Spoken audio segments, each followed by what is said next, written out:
At least 2 जाग्यांचेर फोंड्या ते जे जागे जिखल्यात, it is not even in hundreds. So अशी परिस्थिती भितर ते जागिल्ले. So they still are in the competition. Do you think that is playing in the minds of BJP leadership?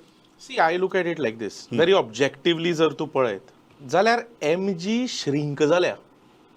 Shrink जाता तेन्ना त्या पक्षाक वालोर कमी जाता. जर एक्सपान्शन मोडार आशिल्ली, जर लोकांचो वाव मेळटालो जाल्यार त्या पक्षाक दुसरे तरेन पळोवप जाता.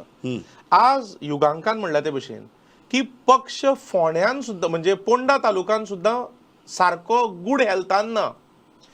रविबाब नायक फोंड्या कॅप्चर केला, गोविंद बाब गावडेन पिरियोळ कॅप्चर केला, सुभाषबाब शिरोडकरान शिरोड्या कॅप्चर केला. सो जंय तांचे दोळे आशिल्ले MGचे थंय दॅट इज गॉन बियॉन्ड सायट. आतां एक कॉन्स्टिट्युएन्सी पुरतो तो मर्यादीत उरला, ती मडकय. आनी मडकय इफ यू सी, तुमी जर काडीत जाल्यार रविबाब नायक थंय पयलीं MLA आशिल्लो, गोविंद बाब गावडे थंय पयलीं कॅन्डिडेट आशिल्लो. So I look at it very objectively की आतां हे गट सुद्दां आसा पळय बीजेपीचे, हांवें तांचो खंय तरी प्रेस कॉन्फरन्स पळयल्लो आनी पेपरारूय वाचिल्लें.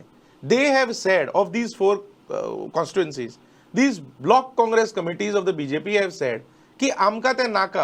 Perhaps I feel that they have worked hard, they have made the flag of BJP flutter high. तांकां दिसत जो मनीस BJP चेर कितें उलयलो to the extent that saying that म्हणजे इलेक्शना पयलीं the narrative was completely different न्ही. So those block committees must be feeling की आतां हाका हाडून एकोमोडेट करपाक it is at the cost of BJP's growth और BJP's वर्कर्स इंटरेस्ट अशें म्हाका दिसता.